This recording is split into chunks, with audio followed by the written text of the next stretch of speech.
The Bean in Between by Hannah Williams. Deep in the wood between, where only the bravest might wander, a tree was discovered.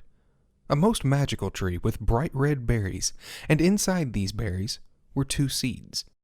Whoever discovered them brought them back into the worlds woven into the wood, and soon all manner of folk were speaking of the wondrous coffee tree and the seeds which they mistakenly called beans. It was soon discovered that these beans could be ground into a fine powder and turned into a drink, and soon all manner of folk were drinking this wondrous coffee. Some liked it strong, some liked it weak. Some liked it hot, and some liked it cold. Others preferred tea. But the great evils of the far-reaching world liked it as served in a small brew tucked away in a dark corner of Goldstone Wood. There, Varderay mixed the drink in her great cauldron, and everyone agreed, with a great smacking of lips, that she was a far preferable barista compared to their first, the late Maithba, whose drinks disagreed with any stomach, even wicked ones. This highly exclusive brew was known as the Bean in Between, and it drew villains from far and near, not only for its most excellent drinks, but also for its excellent company. For even villains sometimes like to sit down and relax and chat with friends, though these chats might turn ugly at an alarmingly swift pace. One never knew who they might find inside the brew, for the wood was a most independent entity, and it had a habit of staying out of time, which meant any folk from any time, past or future, might accidentally get thrown out of their proper timeline. Such an example could be found in 2 shadowy figures, hunkered around a table in the darkest shop corner. One might have easily told from their features that they were brothers, that is, if one could have seen any features at all. They were known amongst fairy folk as beaters, and as even villains liked to keep their distance from them, the only real conversation they could find was with each other. They weren't interested in coffee, but it was a fine place to talk. Talking being a relative term, of course, as most wouldn't consider their dark tongue to resemble anything called talking. "Mortals are no more than a mouthful," the one called Yucca complained. "They perish so swiftly, I barely taste their pain." "If only for the days of old," his brother Gutta replied. "the days of fairy feasts." One must be informed now that they had never, in any history, been invited to a feast. They were the sort that liked to crash a party, and by fairy feast they meant feast on fairy. For the most part, evil likes to be absorbed in itself, but every once in a while something interesting will catch its ear, and the beater's speech struck the dragon's ear, and he found it interesting, or irritating. He swung away from the counter in a billow of smoke, and the heat of his scowl burnt the beaters all the way from across the room. "Ah, yes," he said, his dark teeth flashing. "Gutta and Yucca, I've been meaning to talk to you. You've been stealing some of my prey." It is impossible to say that they tried to look innocent. Perhaps they became offended, or at least defensive. "Broken hearts abound around us," one argued. "Surely you can use that to your gain." The dragon smiled, and several of the less stout villains fled from the shop. "You've been taking the best of the crops." It is a universally acknowledged truth that great evil never likes to submit to an evil greater still. And Yucca hissed back, "We shall feast on whoever we choose, and we will go wherever we like." More folk fled the shop. "Ah, Yucca," the dragon said, smiling still. "Have you ever thought of going to the netherworld? I hear the black dogs are gracious escorts." "Escort dogs? Who? Where?" The smile fell from the dragon's face. Yes, now that he thought about it, the black dogs were not born yet in Yucca's time, and apparently he had not encountered them in the between. Bother it, time was such a messy thing, and any threats of oncoming doom could fall most flat when one wasn't careful. A very cool laugh lilted through the air, cold enough to deaden the heat of the dragon's presence and send a shiver through every bone. Careful, brother, a voice whispered. careful which games you play. Your tongue might well speak before you think. The dragon turned and glared to another corner of the shop, where a winter mist had gathered in the shadows about a small table. Seated there was a lady, tall and terrible, so great that one might have first thought that she towered far above the brewery, even though she sat so gracefully inside. The winter mist was her long white hair, which drifted in a slow, unseen breeze and bit like frost. The rest of her, skin and dress, were dark as night, and only her white eyes could be seen in the shadows. On the table before her were a set of dice. "Sister," The dragon greeted, his smile returning, but looking more like a grimace of pain or a leer of rage. "in the pleasant time from which I have just hailed, you were locked away. No more than an unhappy memory. I had rather hoped it would last forever." In your dreams. The lady said mockingly, and indicated the dice with a sweep of her hand. The Beater brothers forgotten, the dragon stalked over to the table and sat upon the stool, stretching his long legs out to the side. His shoulders hunkered round his head like bat wings, as he bent down to finger the dice. "How did you know I wished to play?" You always want a game. The lady said. "It's for a boy." The dragon said. Man, woman, boy, girl, I care not which. The lady replied, her voice flat and freezing as ice. Everybody still brave enough to be in the coffee shop leaned forward in their seats to watch the dice roll. Even Vartere stopped mixing her drinks and stretched her body over the counter to see. But then suddenly and rudely, the game was interrupted by the sound of the door banging open. Every evil gaze flickered vengefully to the intruder, and then every evil gaze blanched. Filling up the doorway stood the impressive figure of Atenun Ashiun, his flashing sword held ready in his hand.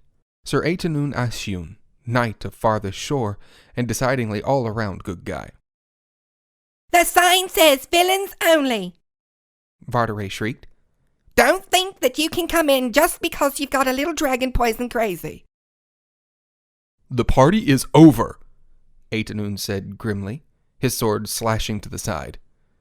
The dragon narrowed his eyes to observe the knight more carefully. Which part of time he came from was critical to whether the dragon would stay or fly through the roof. But yes, there's a certain tension and deeper shadows to Atenun's features, a sickly gleam hidden in the depths of his eyes. And yes, a fading scar on his neck could just be seen. Dragon poisoned. Whether for the first or second time did not matter, but the dragon hoped it was the second.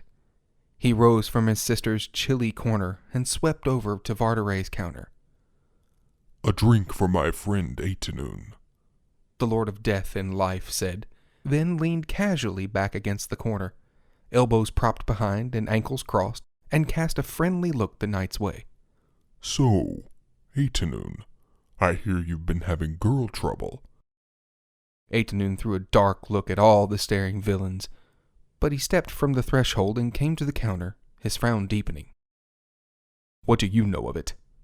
"Plenty," the dragon said, then called to Vartere. "Extra shot of Villana." Extra shot of what? Atenun repeated, startled. "Villana. What did you think I said?" The dragon replied. He decided to risk the chance that he was speaking to Atenun twice poisoned, and said, "So, major jealousy issues, Atenun slumped onto a stool with a heavy sigh, and raked his hand through his hair. Yatosha killed my one true love. "That's just sad," the dragon said. "I mean, you hear about girls fighting over a man, but killing? Who would have thought it?" He accepted the drink from Vartere with a smile, then slid it over to Atenun. "So, tell me more. How have you been handling that? I mean, talk about the guilt." I had no idea Yatosha was going to turn into a dragon just because I turned her down, Haytanoon exclaimed, slamming his hand down onto the table. I mean, how was I to know she'd obsessed over me? I was just being a gentleman. That'll teach you to be nice to a girl again, huh? The dragon chuckled. It wasn't my fault, Haytanoon retorted angrily. Of course it wasn't, the dragon soothed, scooting the drink a little closer with a long claw. Haytanoon absent-mindedly took a swig while he continued on. And now all the houses of lights are burned down and the worlds are in disarray, just because some crazy fairy queen had a crush. Who would have thought someone so small and fragile could have turned so destructive? The fire in the Dark Father's eyes lit in eager pride. Oh, I know. I really wouldn't have thought it either. The transformation was so extreme. I impressed myself. The gleam in his eyes sharpened, and he cocked his head like a bird considering a treat. Just imagine if someone already mighty and powerful gained my strength as well. That would be a disaster, Haytanoon muttered, taking another drink. Mm-hmm, the dragon purred, mouth curling up into a hungry grin, and everyone evil in the room stiffened in expectation of the dragon claiming the night as one of his children then and there. But they were again suddenly and rudely interrupted by the door swinging open. Bright light burst in, and nearly every villain shrieked and dove for any available shadow. When the light concentrated, those who weren't momentarily blinded could see Akilun Ashiun standing in the door. Sir Akilun Ashiun, knight of the farthest shore and decidingly undisputed good guy. He strode through the room to the counter, the lantern in his hand swinging with grim resolve. Haytanoon, he exclaimed upon seeing his younger brother seated next to the dragon. I thought you'd come to break up the party, not join in. Oh, don't be such a mother hen, Akilun, the dragon scolded. Haytanoon's not a child. Ignoring the Dark Father, Akilun snatched up Haytanoon's coffee and sniffed it suspiciously. It's just coffee, Akilun, Haytanoon said in haste. Akilun raised a disbelieving eyebrow. Have you checked to see who's serving the coffee? He asked with a dramatic gesture toward Vardaray. The dragon groaned. Ugh, I'm so glad I don't have a bossy big brother. Akilun threw him a swift glare, then took Haytanoon's arm and pulled him to his feet. We're leaving. Once I'm quite sure you're not poisoned, we'll destroy this place. He turned to go, but found himself nose to nose with none other than the Lady of Dreams. Her white hair and eyes glowed in the light of the lantern, but there it turned into a deathly radiance. The rest of her remained dark as ever, not reflecting a glimmer. Ah, Akilun, she whispered. the wiser of the brothers. Hot-headed siblings are so difficult to deal with, are they not? I have discovered many similarities between us. You bring hope, and I bring dreams. They're not so very different. Akilun's mouth pressed into a hard line, and his grip on the lantern tightened. We've been through this debate before, life and death. You know they are vastly different. The hope I carry is grounded in the faith of Lumil Eliasul. The dreams you offer will lead nowhere but death. So you say, but have you considered... the lady began. As the two began to argue, the dragon took Haytanoon's other arm and tugged him back down onto the chair. Looks like they will be a while yet, he said. Isn't it so annoying when siblings act as if they're smarter than you? My sister is so arrogant, it makes me ill. Those sitting still in the coffee shop sipped their drinks and watched the exchange with fascination. The brothers Ashiun caught with the lady and her dark brother? What would follow? No one ever got to find out, because quite suddenly and rudely they were interrupted for a third time by the door banging open. I say, looks like we've discovered a rat's nest, old girl. And in stepped Yanrin. Sir Yanrin, knight of farthest shore, bard of Rudiobus, and owner of so many other titles that it would be tiresome to list them all. Clad in all scarlet he was, with a scarlet cap perched upon his yellow hair.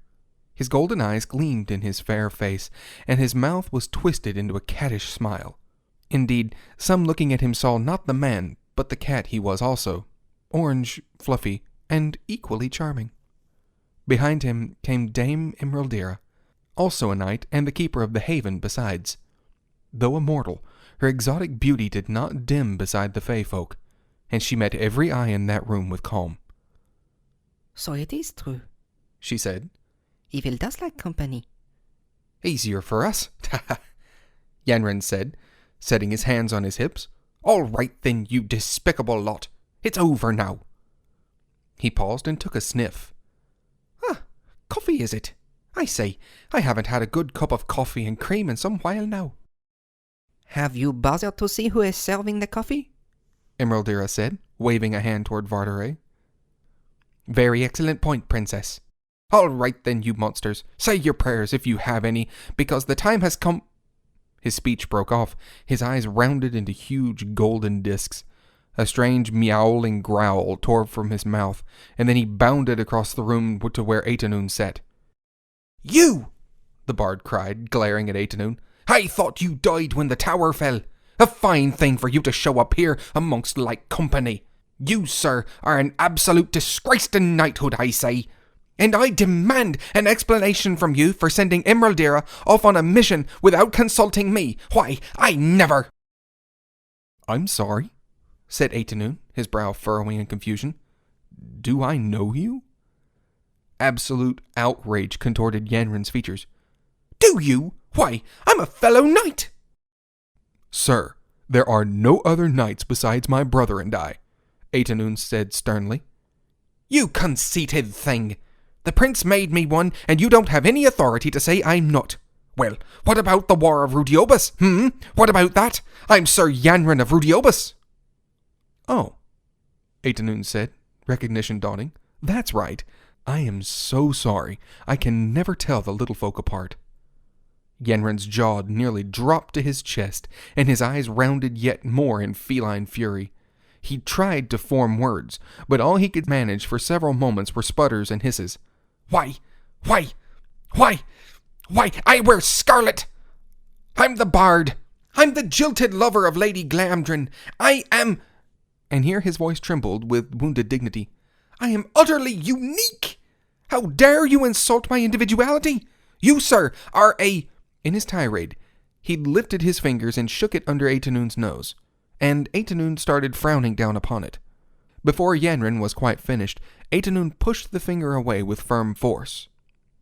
Here, things might have turned very ugly indeed, and all the villains watched with keen interest and excitement, but they were sadly disappointed in their hopes, for at that moment, Emeraldira and Aquilun rushed over and caught their respective fellows.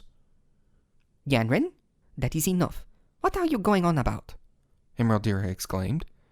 Do you not see, old girl? This is the cad who sent you off to get captured. Yanren's voice faded away as he stared at Aquilun, standing beside Atenun, and very much alive. He blinked and blinked again, and then his face paled. Oh, lights above, he groaned. Emeraldira, do you know what this means? That I have finally met my favorite knight? Emeraldira said happily. She bestowed one of her lovely smiles upon the eldest Asyun. Sir Aquilun, I must tell you how much I've admired your work. You've been an inspiration and a model for me, ever since I discovered your books in one of the old havens. Lady Emeraldira, Aquilun said with a bow, I've heard the songs prophesy of you, and I must say it's a great honor to meet you ahead of time. Yanren glanced back and forth between the two of them rapidly. The growing suspicion and hurt in his eyes collapsed in a wounded wail. Aquilun's your favorite knight? What about me? What about my work? What are you fussing about, cat? Emeraldira said, frowning. You haven't even had coffee to excuse this ridiculous behavior. Speaking of coffee, the dragon roared over Yanren's next outburst. How about a round for all of our good knights? The in-between erupted into a chaos of shouts and protest. Villains yelled complaints about how this used to be a more exclusive party. Vardaray yelled about how it was villains only. And the knights called out things like, We shall not take a sip from your brew, foul dragon.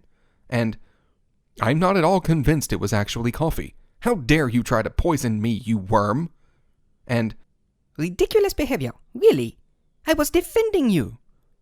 And how by Lumay were you defending me? Sounded more like you were defending yourself. In all the chaos, nobody heard the door open again, and nobody saw a new person standing in the entrance. But though he did not yell, everyone heard him speak. "Good day to you," said the Prince of Farthest Shore. A silence deader than the netherworld fell upon everyone in the brewery, and they turned horrified eyes to the speaker. The villains didn't dare move, and the knights looked rather abashed. Akilun was the first to move, dropping quickly to his knee. "My lord," he said, "what would you have us do with this place?" Before any answer came, the dragon scoffed. Of course the dragon scoffed, eager to prove that his blood had not curdled at seeing his greatest enemy before him. "Oh, Aishken," he said, "how typical of you to spoil the party. Don't you ever let your knights have any fun, or must you keep them on a tight leash all of the time?" "Or they are most welcome to stay if they wish," the prince said with a pleasant smile. "I was simply coming to inform them that they might want to drop by Farthest Shore's fountain before the crumpets and cream are gone." He lifted one said crumpet glazed in cream as he spoke, and took an appreciative bite from it. "Oh, and the tea and coffee are getting cold." I'll go make some more then, Emeraldera said, hurrying past him. An expression of disconcern came across the dragon's face. "Farthest Shore Fountain?